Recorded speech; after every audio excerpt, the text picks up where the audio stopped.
ఈ వారం అందరూ ఇంటికి వెళ్ళొచ్చిన తర్వాత మ్యాక్సిమం అందరి దగ్గర డబ్బులు తీసుకోవాలి. బీడీ కొనాలన్నా డబ్బులు కావాలి, అర్థమైందా?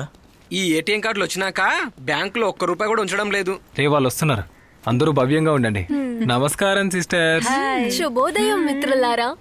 అరే ఓపెనింగ్ బ్యాట్స్మెన్, ఓ సెకండ్ బ్యాట్స్మెన్, పర్లేదు. ఓ థర్డ్ బ్యాట్స్మెన్, లాస్ట్ మ్యాన్.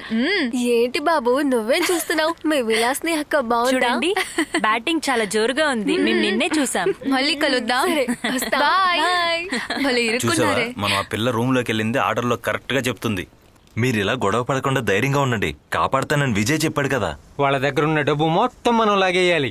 ఆ పొగరు పట్టిన విలాసిని చేతికి నేను పాత మారుతి గారు కొనిచ్చా.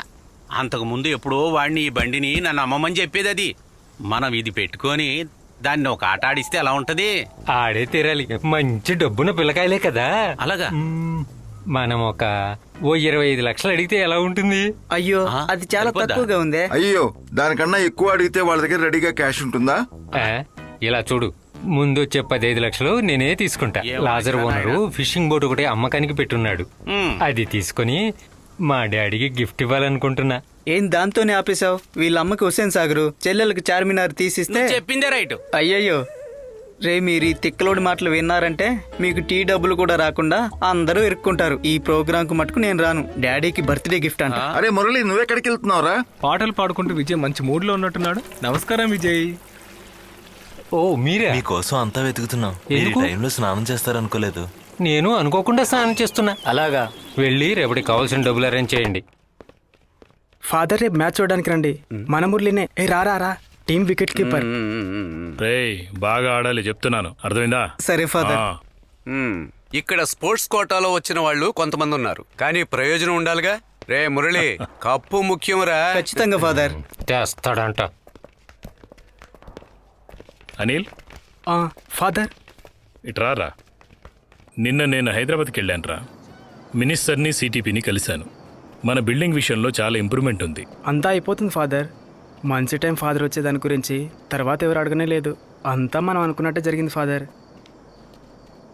రేయ్ నీకు ముఖ్యమైన విషయం చెప్పాలరా.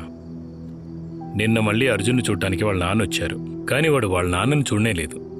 నువ్వు ఒక్కసారి వాడితో మాట్లాడి చూడరా. వాడికి ఇంట్రెస్ట్ లేకున్నా కానీ కొంతమంది బలవంతం చేత వాడిక్కడికి చదువుకోవడానికి వచ్చాడు. నాతో చెప్పిన కొన్ని విషయాలను బట్టి చూస్తే ఈ విషయంలో అతన్ని బలవంతం పెట్టకుండా ఉండడమే మంచిది ఫాదర్. నాన్న ఇలాగే అప్పుడప్పుడు వస్తూ ఉంటే వాడు మళ్ళీ దుబాయ్కి వెళ్ళిపోతానని నాతో చెప్పాడు. ఇలా చూడు, మా ఫ్రెండ్ విజయ్ మీ ఫ్రెండ్ అయినందువల్ల ఇందులో ₹1 కూడా మాకొద్దు. అవును, ఈ రోజు మట్టికి డబ్బు రాకుండా ఉంటే ఛానల్కి ఇస్తానని ఈ విలాసిని ఫోన్ చేస్తానే ఉంది. నే లేకపోతే మీరు అయిపోయేవాళ్ళు. దాని దగ్గర అన్ని ఎవిడెన్స్ ఉన్నందువల్ల ఈ బండి ఉంది కాబట్టి అది అలాగే మాట్లాడుతుంది. అందుకని మీరు భయపడక్కర్లేదు.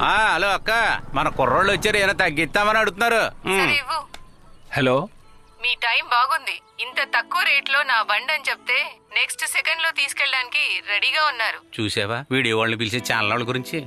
అయ్యయ్యో వద్దక్క, మొత్తం డబ్బులు ఇచ్చేప్పుడు ఒరిజినల్స్ దాంతోపాటు కాపీ ఇచ్చినా చాలు.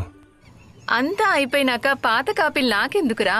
సుధీర్ ఏర్పాటు చేసింది ఈ ఎర్రది నా దగ్గర ఉన్నంత వరకు. ఇంకో వీడియో కూడా ఎదుర్కొన్నట్టుంది. ఇక వాడు వీడియో కూడా వాట్సాప్ లో వచ్చేస్తుంది రోయ్.